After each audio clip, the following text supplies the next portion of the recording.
아르헨티나 하면 뭐가 떠오르시나요?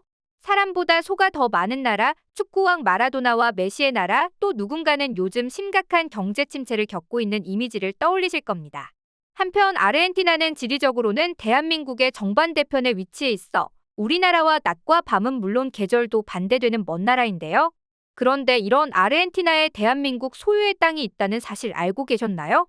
2018년 우리 정부가 아르헨티나에 있는 호수 하나를 무려 3,300억 원에 주고 사들였습니다.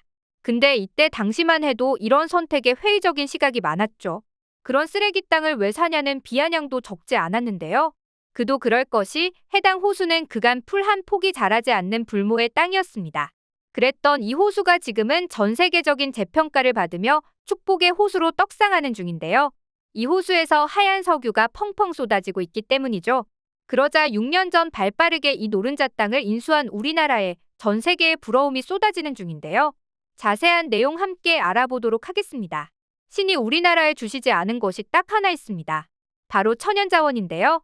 2020년 기준 한국은 에너지의 92.8%를 해외로부터 사들이고 있는데 석유 37.7%, 석탄 24.7%, 액화천 연가스 18.8% 등 대부분을 수입에 의존하고 있습니다. 물론 이것이 오늘날까진 크게 발목을 잡지 않았습니다. 늘 자원 부족에 시달리긴 했지만 지리적 환경 탓을 하지 않고 대신에 다른 산업을 육성하며 수출을 빠르게 늘려나갔기 때문인데요. 여기에 1980년대부터는 본격적으로 철강, 기계, 조선, 전자, 화학 등 산업을 전략 업종으로 지정하며 발전시킨 결과 이 산업들은 오늘날까지도 우리나라의 수출 품목 대부분을 차지하는 효자 업종으로 든든하게 자리매김하고 있습니다. 하지만 그럼에도 불구하고 한국이 앞으로 나아갈 방향은 명확합니다. 점점 더 자원이 고갈되어 가고 있는 현 시점에 가뜩이나 93%의 자원을 해외 수입에 의존하고 있는 우리나라로서는 자원 전쟁에서 승자가 되기 위해서는 길을 쓰고 해외의 자원을 확보하는 방법밖엔 없는데요. 그런 와중에 최근 아르헨티나에서 기분 좋은 소식이 들려왔습니다. 세계에서 가장 많은 리튬을 머금은 여모에서 한국이 리튬을 생산할 준비를 마쳤다는 소식인데요. 그 주인공은 아르헨티나 북서쪽 살타주 해발 4,000m 고지에 있는 옴브레 무에르토 여모입니다. 이 여모는 생물이 살 수 없어 스페인어로 죽은 남자라고 불렸던 저주의 땅인데요. 그런데 이곳이 지금은 전 세계 각국이 주목하는 축복의 땅으로 탈바꿈했죠. 그 이유는 다름 아닌 이 호수에서 전기차 배터리 핵심 소재이자 하얀 석유로 불리는 다량의 리튬이 펑펑 쏟아지고 있기 때문인데요. 대체 얼마나 많으면 그러냐고요? 볼리비아, 칠레와 인접한 리튬 삼각지대라 불리는 이곳엔 전 세계 리튬의 65%가 매장돼 있는데 이는 실로 어마어마한 양입니다. 그리고 포스코 그룹은 일찍이 그 가치를 알아보고 2018년에 이 여모 약 2만 5,500헥타르에 대한 관권을 사들였죠. 숫자로만 봤을 땐 그 크기가 잘 가늠이 되지 않으실 수 있는데요. 서울시의 3분의 1만한 면적이고 여의도 면적의 79배에 달하는 규모라고 하면 믿어지시나요? 무려 여기에 전기차 배터리 3억 개를 만들 수 있는 1,350만 톤 이상의 탄산 리튬이 매장돼 있는 것으로 추정 중입니다. 그리고 이 리튬이라는 자원이 현 시점 엄청난 비밀 병기인 이유가 있는데요. 바야흐로 전기차의 세계가 도래했죠. 그런데 뭐니 해도 이 전기차의 핵심은 재충전이 가능한 배터리, 즉 2차 전지입니다. 오로지 충전된 배터리로 운행되기 때문에 배터리의 성능이 곧 전기차의 성능이 되는데 이 배터리의 핵심이 바로 리튬인데요. 아마 한 번쯤 리튬이온 전지라는 말을 들어보셨을 것입니다. 리튬은 배터리가 충전이나 방전될 때 배터리 내 전해질에서 양극과 음극을 옮겨다니면서 전기를 생산하는 일을 하죠. 지금 만들어지는 전기차 배터리는 대부분 리튬이온 배터리이기 때문에 당연히 리튬이 필수 소재가 되고 있는데요. 그래서 하얀 석유라는 말이 나오고 있는 겁니다. 특히나 리튬은 니켈 전지 등 다른 2차 전지보다 수명이 길고 에너지 밀도가 높아 활용도가 사기급인데요. 이 호수를 사들인 우리나라의 선택이 신의 한 수라 평가받는 이유죠. 이뿐만이 아닙니다. 배터리 시대에 열린 지금 리튬의 가치는 끊임없이 최고의 주가를 갱신 중인데요. 전기차 배터리 투자가 급증하며 최근 리튬 가격이 톤당 1억 원을 넘어 계속 오르는 상황에 그야말로 잭팟이 제대로 터진 것이죠. 실제로 여기서 포스코 그룹은 2030년까지 연간 12만 톤의 리튬을 생산할 수 있는 공장을 짓고 자체 기술로 리튬을 생산할 계획이라고 합니다.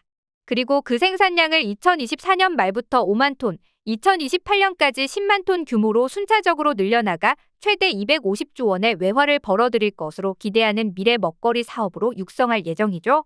무엇보다 이번 인수가 유독 세계 부러움을 사고 있는 이유는 더 있었는데요.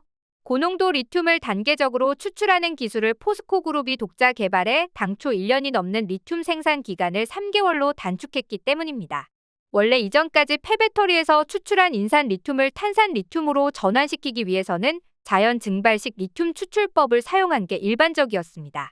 하지만 이럴 경우 치명적인 문제점이 있었죠. 평균 12개월에서 18개월이 지나야 리튬을 얻을 수 있기에 효율이 최악이었는데요.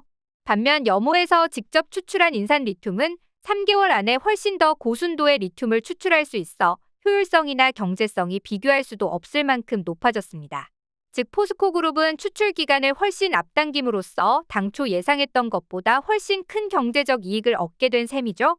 실제로 그 추출 방식을 보면 대략적으로 아래와 같은데요.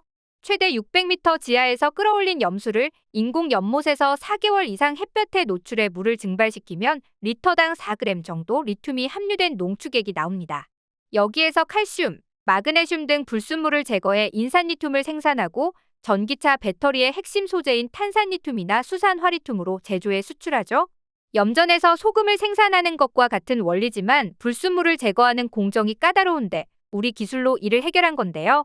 그렇게 사용 가능한 염호에 매장된 리튬은 무려 한국이 100년 이상 쓸 수 있는 양인 것으로 알려졌습니다. 그야말로 노른자 땅이나 다름없는 것이죠. 하지만 이 과정에서 부침 역시 적지 않았다고 합니다. 포스코 그룹이 리튬을 차세대 성장 동력으로 점찍은 건 일찍이 2010년 초반이었는데요. 이때부터 미래 먹거리 산업이 2차 전지에 있다고 예측해 리튬 자원 확보에 나섰죠. 하지만 당시만 하더라도 회사 안팎에선 막대한 비용이 소요되는 리튬 사업에 회의적인 시각이 많았다고 합니다. 100% 실패할 것이라는 비아냥과 함께 반대도 무릅써야 했죠. 하지만 최정호 회장을 비롯한 경영진들은 굴하지 않고 사업을 뚝심 있게 밀어붙였는데요. 그리고 그 믿음은 적중했습니다. 인수 당시 추산했던 220만 톤의 6배인 1350만 톤까지 매장량이 늘어나며 약 3억 7천만 대 분량의 전기차를 생산할 수 있는 리튬을 확보한 건데요. 6배라니 이렇게나 큰 차이가 났던 이유는 그동안 100에서 200m만 뚫었던 다른 업체들과는 달리 포스코는 600m나 뚫고 들어가다 보니 훨씬 더 많은 리튬을 발견하게 된 것이라고 합니다.